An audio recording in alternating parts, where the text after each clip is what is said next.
بسم اللہ الرحمن الرحیم الحمدللہ رب العالمین والصلاة والسلام علی سید المرسلین وعلی آلہ وصحبہ اجمعین۔ اللہ رب العالمین نے ہر انسان کو عمر دیا ہے، لیکن عمر کے ساتھ میں اگر کسی کی عمر بڑی ہو اور اس کے ساتھ میں اس کو رمضان مبارک مل جائے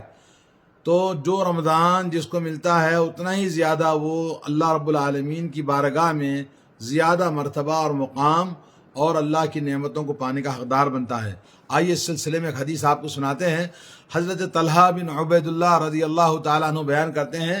کہ رسول اللہ صلی اللہ علیہ وسلم کی خدمت میں دو آدمی ہجرت کر کے آئے، قبیلے لئی کے دو آدمی تھے۔ انہوں نے ہجرت کیا اور اللہ کے نبی صلی اللہ علیہ وسلم کی خدمت میں آئے، اور آنے کے بعد میں رسول اللہ صلی اللہ علیہ وسلم، جیسے دوسری روایت میں آتا ہے کہ رسول اللہ صلی اللہ علیہ وسلم نے گھر والوں کے پاس پوچھا کہ بھئی کچھ کھانے کے لیے ہے، تو گھر میں بولا کہ نہیں ہے، ہمارے پاس کچھ نہیں ہے کھانے کے لیے۔ تو اللہ کے نبی صلی اللہ علیہ وسلم نے صحابہ سے عرض کیا کہ ہے کوئی آدمی جو ان کی مہمان نوازی کرے؟ تو حضرت طلحہ بن عبید اللہ رضی اللہ تعالیٰ عنہ نے ان کو اپنے یہاں مہمان نوازی کے لیے رکھا، تو ان کی مہمان نوازی کرتے رہے۔ اور ان دونوں میں سے حضرت طلحہ بن عبید اللہ کہتے ہیں ان دونوں میں سے ایک بڑا سخت محنتی تھا اور اللہ کے دین میں بڑا محنت عبادت گزار تھا، اور جہاد میں اللہ کے راستے میں نکلا، اور راستے میں جانے کے بعد دونوں جہاد میں ان میں سے ایک شہید ہو گیا۔ دوسرا آدمی اس کے بعد 1 سال کے بعد انتقال کرتا ہے فطری طور پر۔ حضرت طلحہ بن عبید اللہ رضی اللہ تعالیٰ عنہ فرماتے ہیں کہ میں نے خواب میں دیکھا کہ جنت کے دروازے پر میں کھڑا ہوں اور دیکھتا ہوں کہ جنت سے ایک آدمی نکلتا ہے، تو وہاں وہ دو آدمی بھی تھے جو ہجرت کر کے اللہ کے نبی کے پاس آئے تھے، قبیلے لئی کے۔ ان دونوں میں سے ایک آدمی جو 1 سال کے بعد فطری موت مرتا ہے، فرشتہ اس کا ہاتھ پکڑ کے جنت میں داخل کر دیتا ہے، اور اس کے بعد پھر جنت سے ایک آدمی باہر آتا ہے، اور دوسرا آدمی جو پہلے شہید ہوا، زیادہ محنتی تھا، اس کو داخل کرتا ہے جنت میں، اور مجھ سے کہا کہ تم واپس لوٹ جاؤ، تمہارا ابھی وقت نہیں آیا ہے۔ جب صبح ہوئی تو حضرت طلحہ نے رضی اللہ تعالیٰ عنہ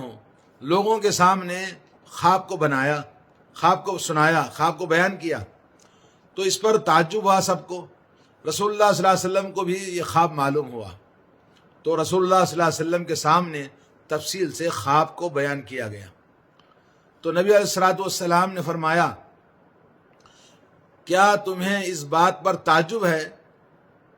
جو یہ واقعہ ہے، تم اس پر تعجب کرتے ہو؟ صحابہ کرام نے کہا جی ہاں اے اللہ کے رسول صلی اللہ علیہ وسلم، دونوں میں سے ایک شخص زیادہ محنت کرنے والا تھا اور اللہ کے راستے میں شہید ہو گیا، مگر وہ جنت میں بعد میں داخل ہوتا ہے، اور دوسرا جنت میں اس سے پہلے چلا جاتا ہے جو فطری موت مرتا ہے۔ تو رسول اللہ صلی اللہ علیہ وسلم نے فرمایا، کیا دوسرا یعنی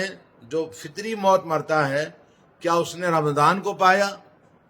تو صحابہ نے کہا جی ہاں، اس نے رمضان کا مہینہ پایا اور اس میں روزے رکھے،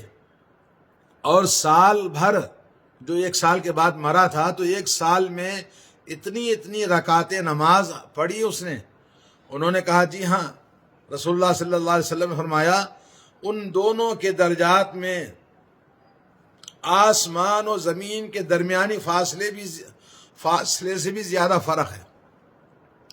یعنی دونوں کے درجات میں آسمان و زمین کے فاصلے سے بھی زیادہ فرق ہے، اس لیے کہ یہ حدیث ابن ماجہ میں آئی ہے۔ یہ حدیث کا جیسا کہ آپ نے دیکھا 3925 حدیث نمبر ہے، حضرت ابو طلحہ کی حدیث۔ دوسری بہت ساری کتابوں کے اندر، مسند احمد میں اور مختلف کتابوں کے اندر یہ حدیث بیان کی گئی ہے، لیکن حدیث کا درجہ ضعیف کہا گیا، لیکن بہت سارے طرق سے یہ حدیث آئی ہے۔ تو اس حدیث کے اندر التاریخ الکبیر علامہ بخاری رحمۃ اللہ علیہ کی کتاب کے اندر بھی موجود ہے۔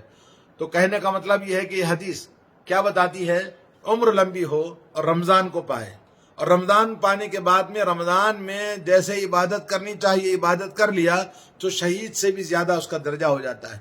تو اللہ کے نبی صلی اللہ علیہ وسلم کی حدیث خواب ہے، مگر کبھی کبھی خواب جو ہے حقیقت پر مبنی ہوتا ہے۔ اس حدیث میں بعض اوقات خواب سے وہی کچھ مراد ہوتا ہے جو خواب میں نظر آیا، جیسے اس فوت شدہ صحابی نے حقیقت پر اس خواب کو دیکھا تو فوت شدہ جو دونوں کا واقعہ حقیقت پر محمول کیا اور اس کی تعبیر کچھ اور نہیں سمجھی، بلکہ نبی علیہ الصلوۃ والسلام نے بھی ان کے اس فہم کی تائید فرمائی اور آپ اللہ کے نبی صلی اللہ علیہ وسلم نے اس کی تصدیق کی۔ نمبر 2 یہ کہ مومن کے لیے لمبی زندگی اللہ کی رحمت ہے، تو اللہ تبارک و تعالیٰ نے جس کو لمبی زندگی دیا ہے، یہ موقع ہے رمضان مبارک کا کہ جبکہ نیکیوں کی توفیق حاصل ہو اور وہ عبادت کرے، عبادت والی راتیں بنائے۔ رمضان مبارک کی جو راتیں ہیں یہ بہت ہی اہم عبادتیں ہیں، دن بھر روزہ اور قرآن مجید کی تلاوت، رات میں قیام اور قرآن مجید کی تلاوت، اور اس کے رمضان کے جو کچھ عبادتیں ہیں، رحمتیں ہیں اور صدقات، خیرات، لوگوں کے ساتھ ہمدردی، لوگوں کی مدد، امر بالمعروف نہی عن المنکر، ہر قسم کی عبادتیں اس مبارک مہینے کے اندر آدمی کر سکتا ہے اور اپنی نیکیوں اور درجات کو بلند کر سکتا ہے۔ طویل عرصے سے نماز روزے کا ثواب ہونے کی وجہ سے شہید سے بھی زیادہ اس کا درجہ ہو گیا، لیکن شہید کے لیے کچھ خاص انعامات ہیں جو دوسروں کو حاصل نہیں ہیں، اور اس حدیث میں ان 2 صحابیوں کو جنتی ہونے کی بشارت ہے، اور حضرت طلحہ رضی اللہ تعالیٰ عنہ کے لیے بھی جنت کی بشارت ہے۔ ویسے بھی حضرت طلحہ عشرہ مبشرہ میں جنہیں اللہ کے رسول صلی اللہ علیہ وسلم نے نام لے کر جنت کی بشارت سنائی تھی، ان عشرہ مبشرہ میں سے آپ حضرت ابو طلحہ بن عبید اللہ بھی موجود ہیں۔ تو یہ حدیث ہمیں بتاتی ہے کہ ہم اپنی زندگی میں یہ رمضان جس کو ملا ہے وہ خوش نصیب انسان ہے۔ کتنے ہی لوگ تھے پچھلے رمضان جو تھے اس سال موجود نہیں ہیں، تو ہمیں چاہیے کہ ہم اس مبارک دنوں کو جو تھوڑے سے ایام معدودات، تھوڑے سے دن باقی ہیں، اللہ کے نبی صلی اللہ علیہ وسلم کی اس حدیث سے ہمیں زیادہ ہمت افزائی ہوتی ہے کہ زیادہ سے زیادہ